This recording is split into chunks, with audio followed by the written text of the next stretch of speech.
Once again, good morning to everybody. I'm pleased to be here. I'm going to talk about geometry, and I start with the history. But before I start, I want to thank the organizers of this conference for inviting me. I'm very pleased to be here. It's for the first time that I'm in Pécs.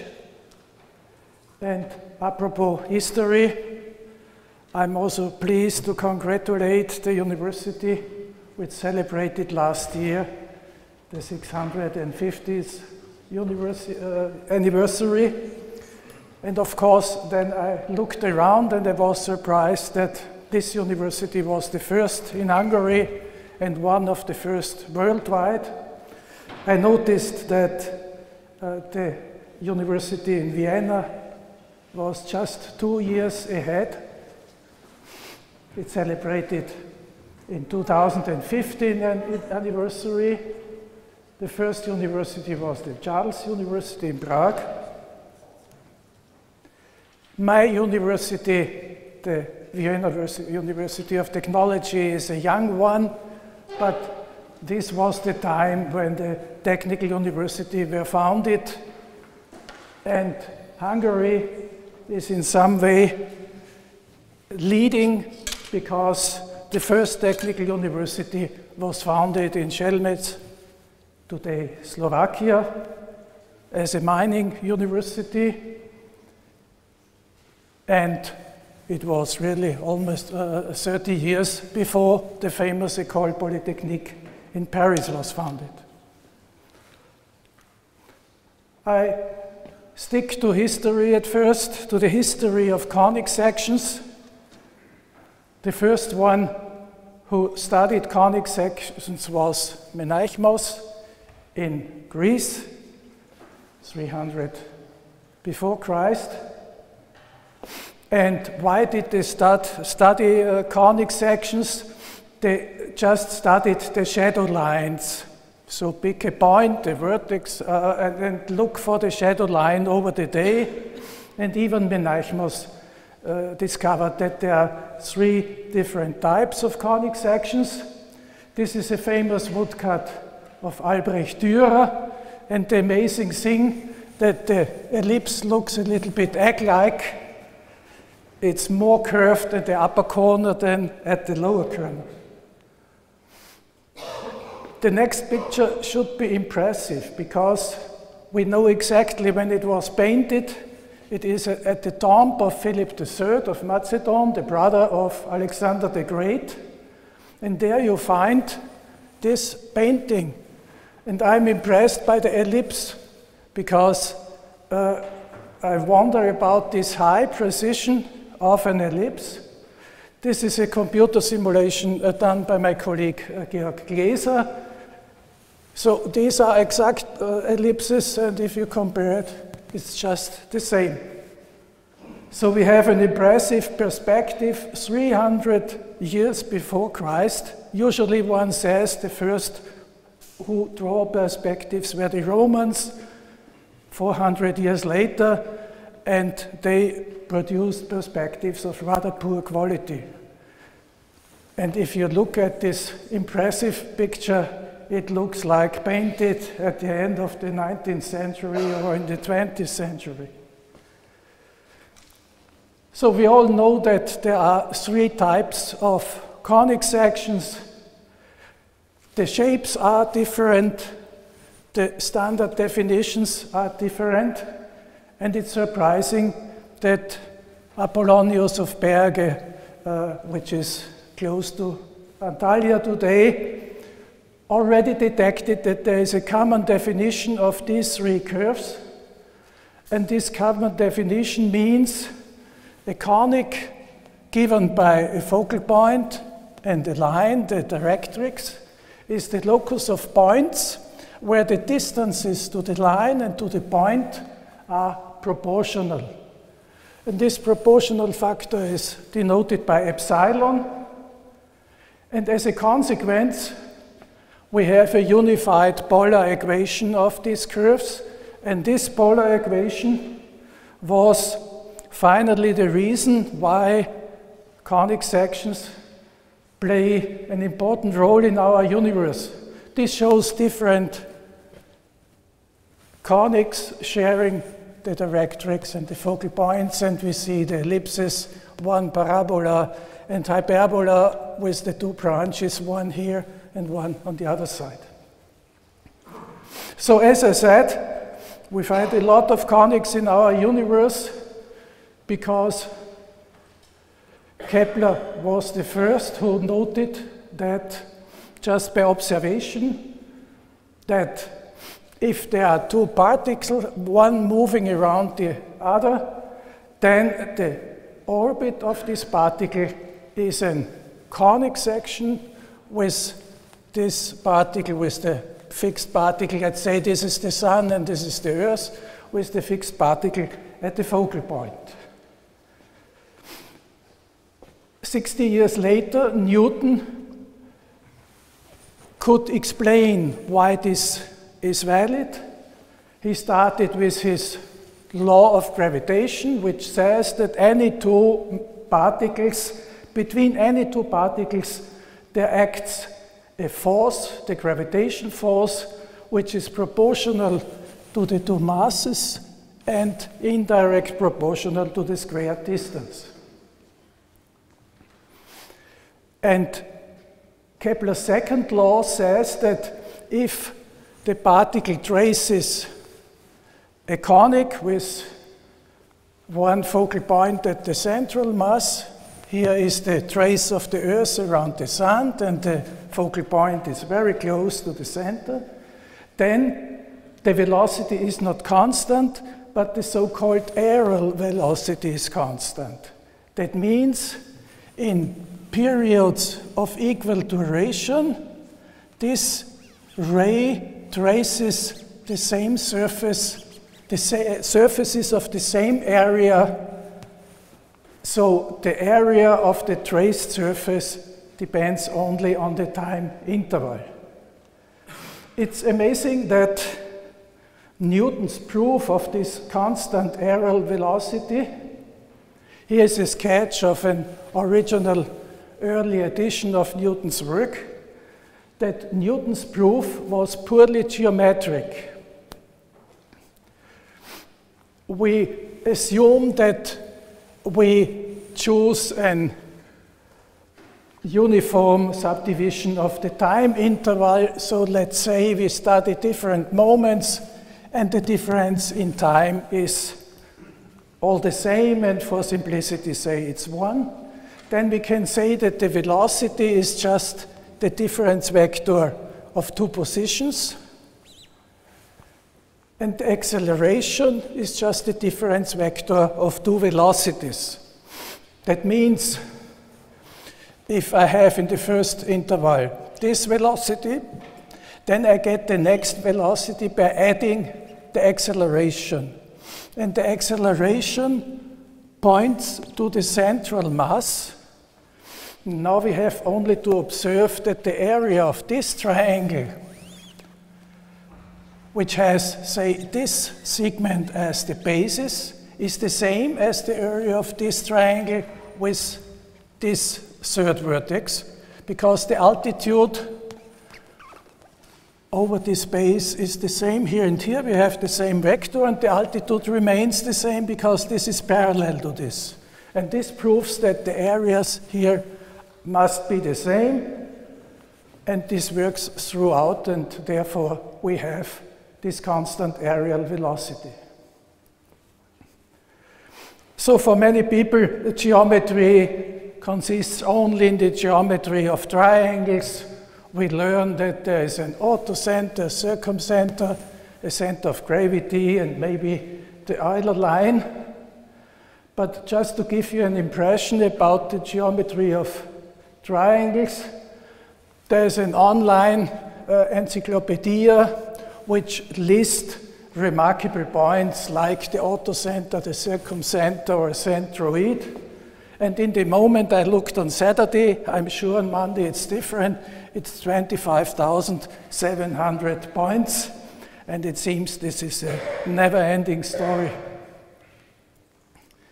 I just pick out one example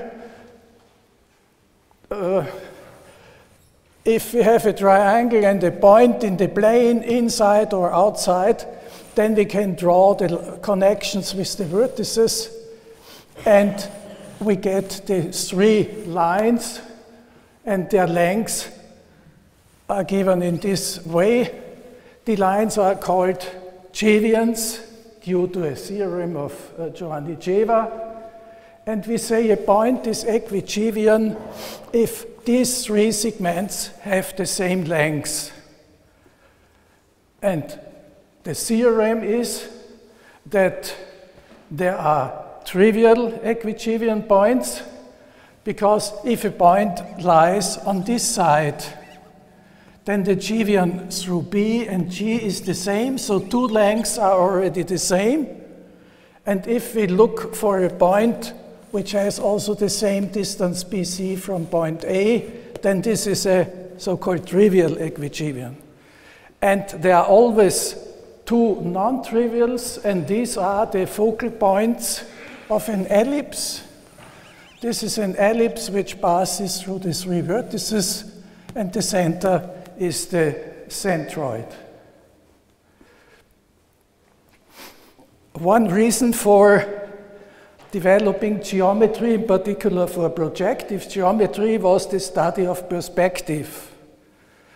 In the time of Renaissance, all the rules of perspective were even known, and already in 1600, the painters were that perfect in perspective that they tried to overrule the perspective rules. And one really impressive picture is due to François Disson.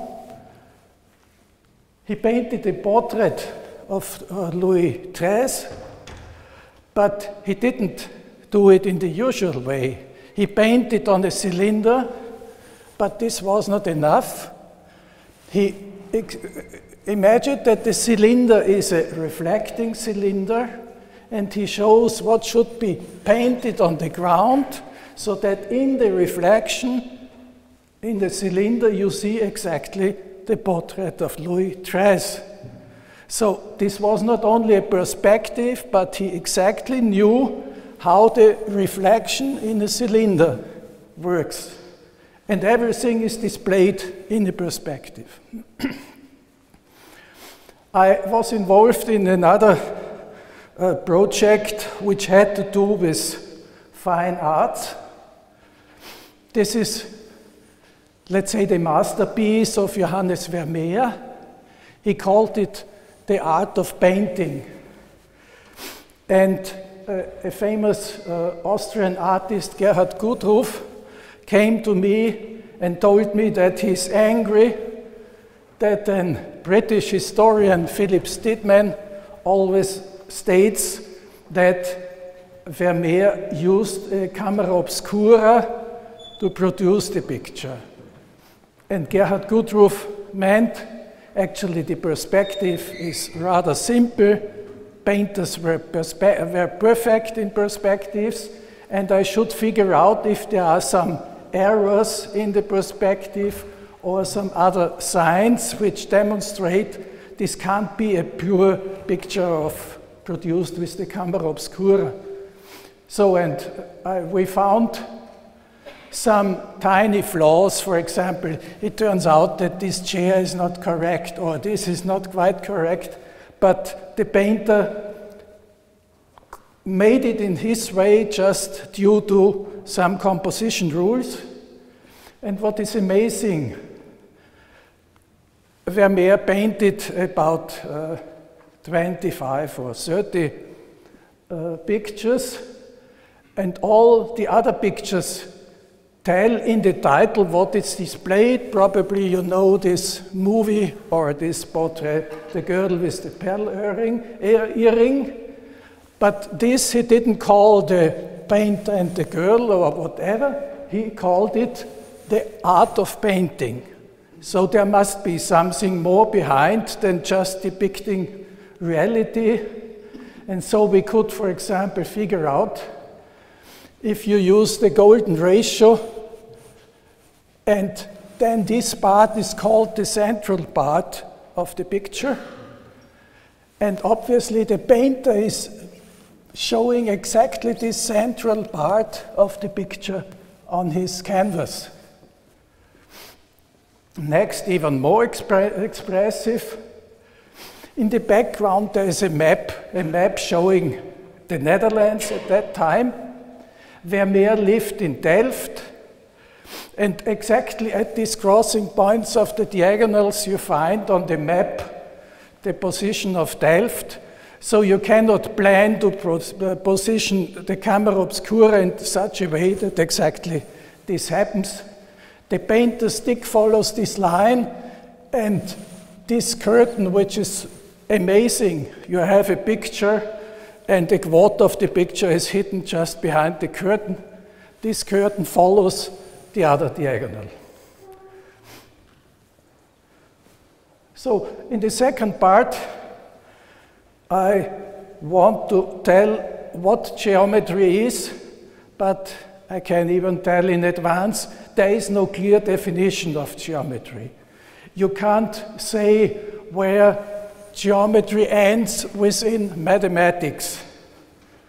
So a joke is, for example, to say geometry is what geometers are doing. Of course, this is no real answer.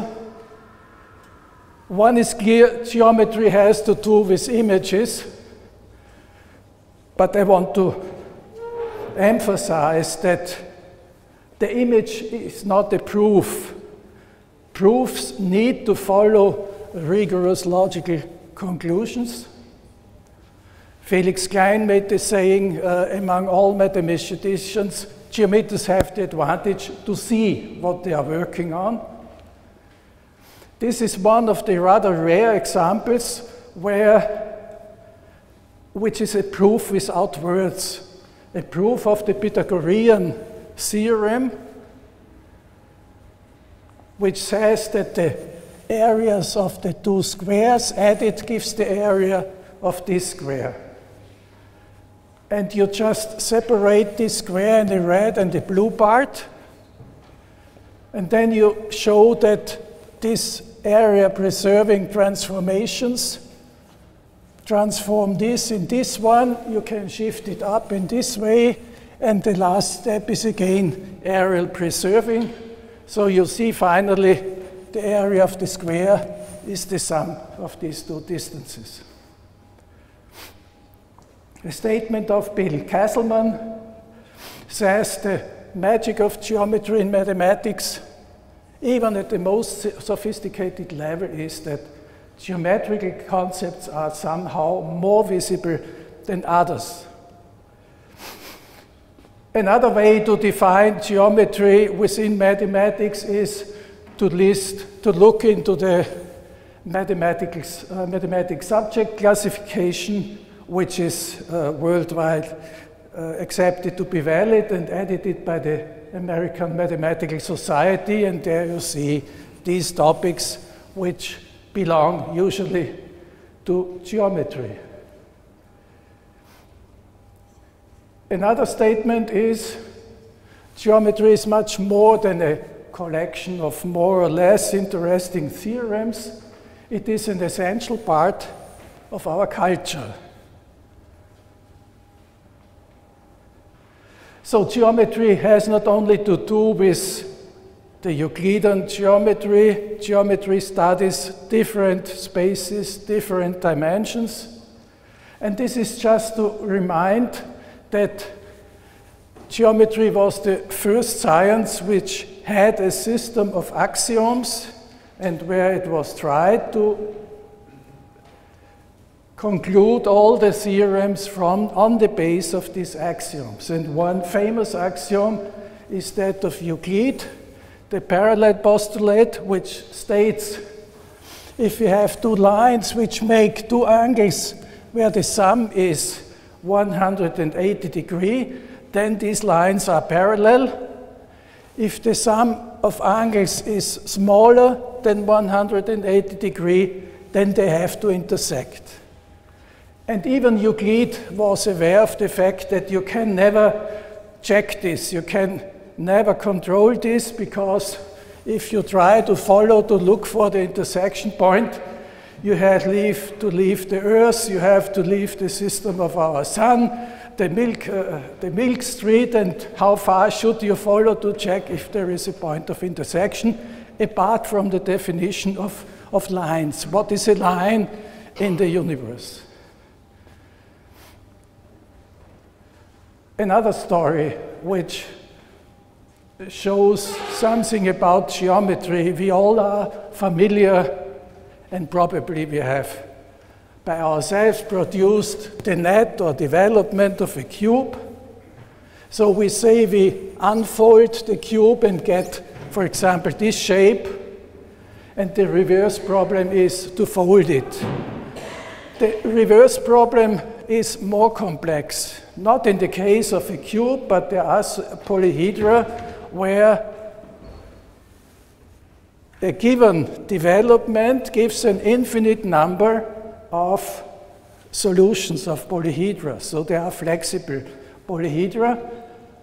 But I'm going to tell something else. We can construct our cube by starting with a square. I shift it orthogonally about the length of the cube sides and get the second face, and then I get the shape of a cube.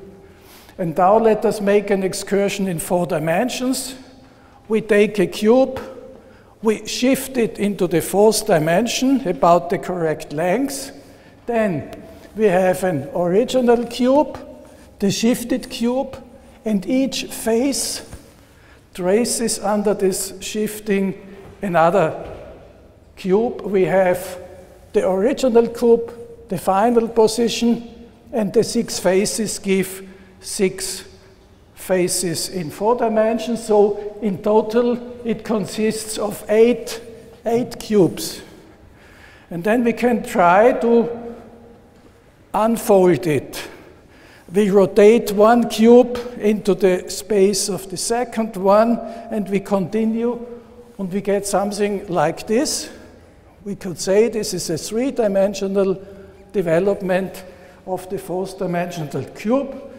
And now, big surprise, Salvador Dali painted this picture. He called it corpus hypercubus.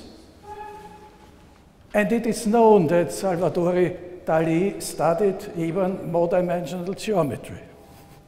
Let me tell that my colleague Laszlo Vörös is not only studying cubes in 4 dimensions, but in 8 dimensions. He projects it in 3 dimensions, and this gives interesting mosaics. So, geometry doesn't end with Euclidean geometry, as I told you. Even before Albert Einstein detected his theory of relativity, a geometric model was well known at that time, called the pseudo-Euclidean or Minkowski geometry. And in this space, a rotation looks like this. Light-like lines are preserved, and if a square is rotated, then the area, the Euclidean area, is preserved. The points trace, in the Euclidean sense, hyperbolas. So also the space-time, the 4-dimensional space-time is an example of a space, but for us, the 3 dimensions x, y, z, and the time are somehow different because we cannot run the time back. It's like sitting in a bus and going with constant velocity along the time axis. But there are images of this space-time where actually the time axis is depicted. And how does this happen?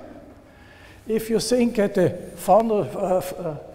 photo finish record, you know that sometimes you see it on TV or in newspapers. This is not a usual camera, but it's a called strip camera. It depicts only one strip, and the film is moving. So at each moment, you see just what happens along the finish line, and this follows with time. So you can say on the horizontal axis you have time. You can read here 9.7, this is 100-meter men's final.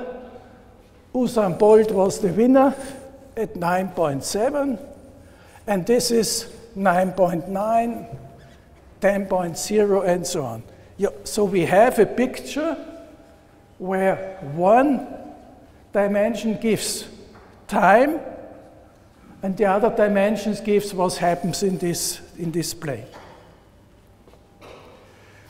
So with the foundation of Technical University, you remember I told about Schelmetz and Vienna University. At that time, the Technical University started, and also the subject descriptive geometry started as a science. And this dates back to Gaspard Monge, one of the founders of the École Polytechnique. His name is engraved at the Eiffel Tower, at the fundamentals of the Eiffel Towers. He was a good friend of Napoleon. He joined him on his excursion to Egypt, but he joined him also on the way to Russia, and finally he died in the status of mental disease. He defined geometry descriptive and said it has two targets: to represent three-dimensional objects in 2 dimensions, and as the second target, the converse, to extract from 2-dimensional images 3-dimensional shapes. At the beginning, the goal in descriptive geometry was to produce highly realistic images. This is students' work. We have it in our institute as a collection. And if you look to the date, 1855, this was a manual drawing of a student, or even more impressive, 2 manual drawings in the midst of the 19th century in the subject descriptive geometry. The time changed. It is no more the target of the goal of descriptive geometry to produce most realistic pictures, but students have to train to understand what they are seeing. And if you think on TV, on the computer, you find everything nicely rendered and moving and whatever, but are you really able to extract essentially parts from this?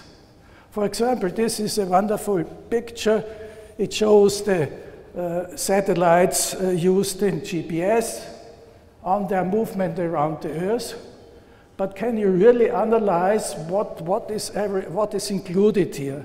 One needs actually more simple pictures to see what is essential.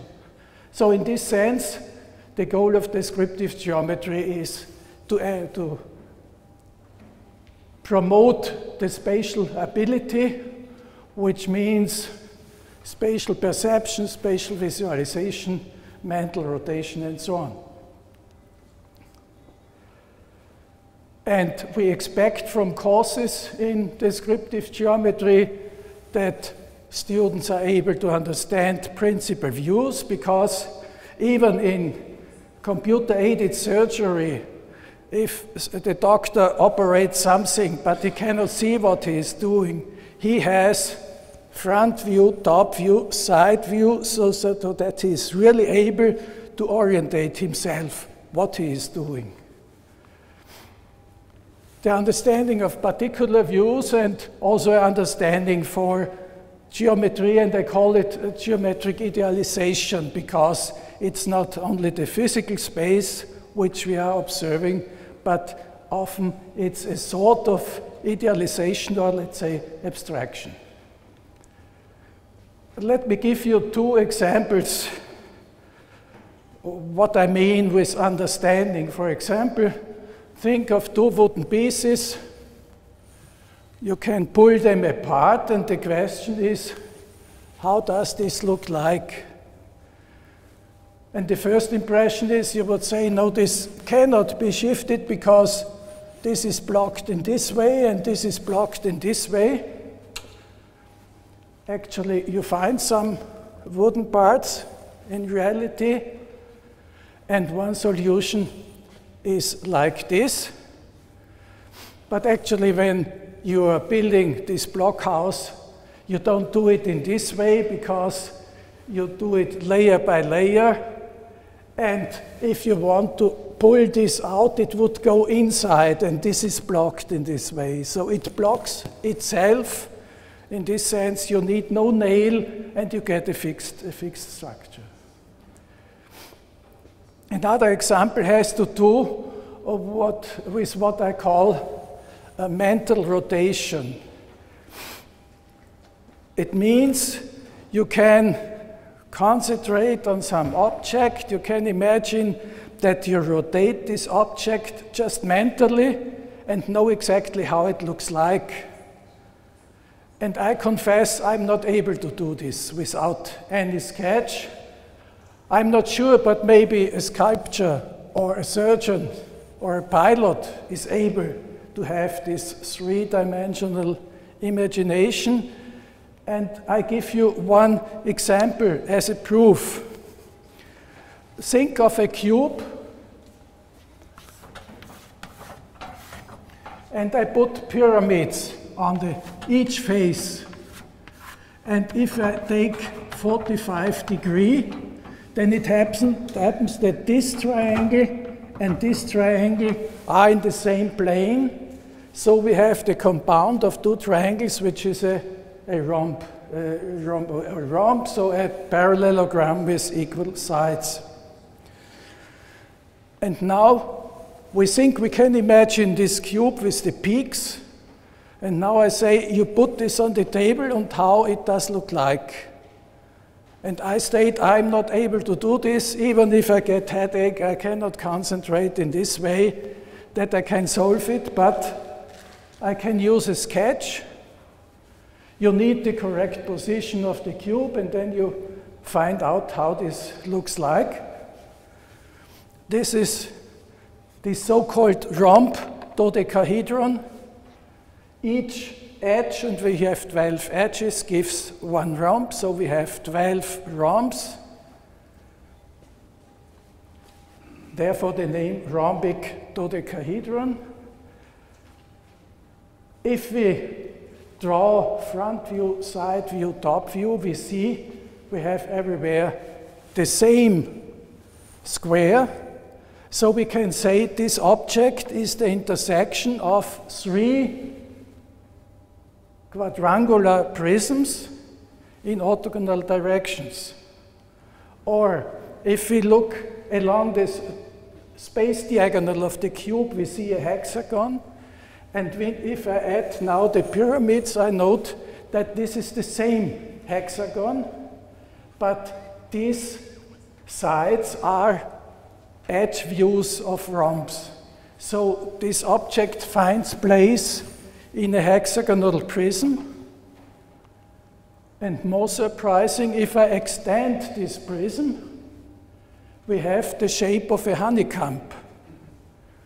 This is a hexagonal prism with this base, and the end of a honeycomb, the rear side, is not flat. The rear side is again a pyramid, a three-sided pyramid.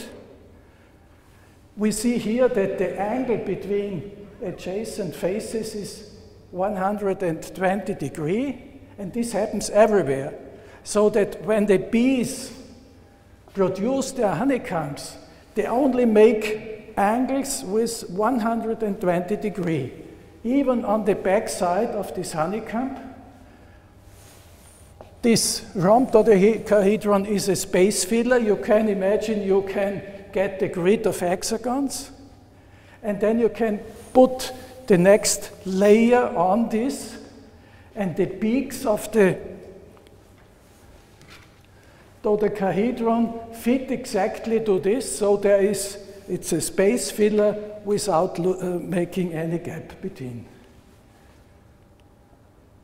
So, and finally, I just want to pick out a few examples where you see applications of geometry.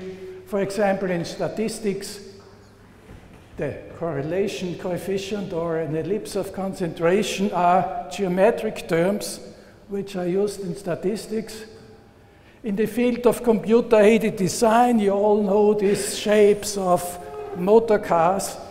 The base behind are Bézier curves or B-spline curves and spaces. And the same appears at the different fonts. All these fonts are constructed from cubic Bézier curves. And these are the data which are transported.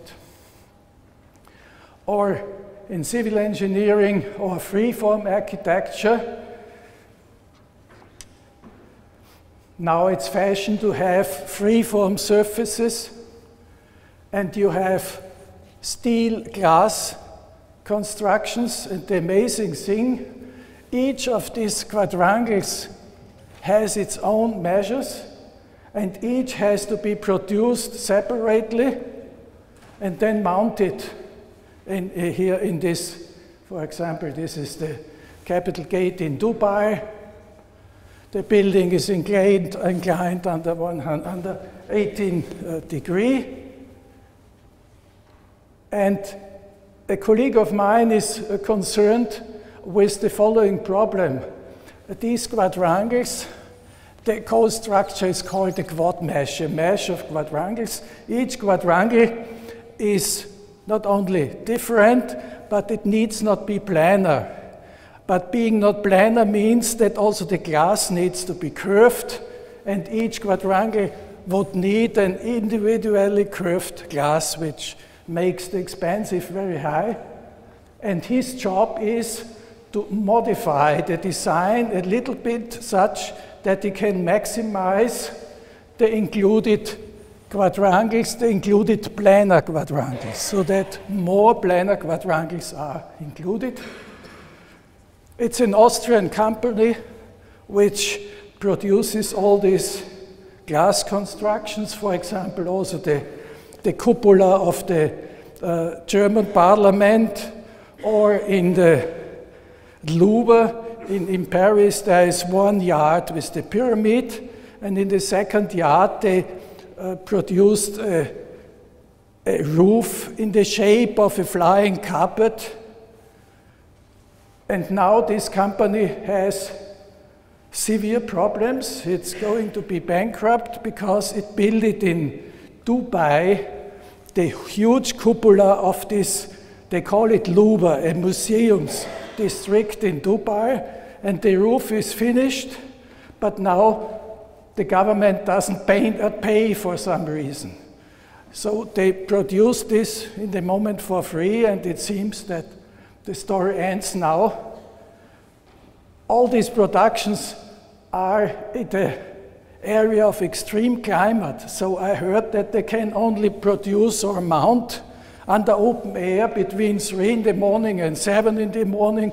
Then it's getting too hot, or the heat makes it bend, or whatever. So a lot of problems with this company. So I learned recently that there is a topic, molecular geometry, and here also geometry is one part apart from computational methods, and of course apart from chemistry, to produce, either to analyze given structures or to produce new structures. Of course, you find geometry in kinematics and robotics.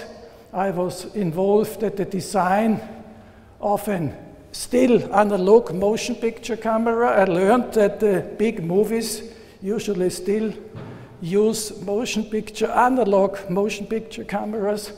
And the problem was that they produce such mechanisms which transport one picture to the next according to the perforation of the film, with 3 perforations or 4 perforations, but now they used it for 2 perforations. And so this was his design under very strict conditions, almost no space available. It must work very exactly. It must work very silent, and therefore only revolute joints were admitted. And this was the result. These cameras are produced by the company Ari, which works in Brazil. We find geometry in biology, but finally, beside of all applications, one can also enjoy geometric objects, and this is one example, a 3-web. So all these hexagons are closing around such a point wherever you look at, and this 3-web is mounted on a die-pin cyclid. So, and this ends my presentation. Thank you very much for listening.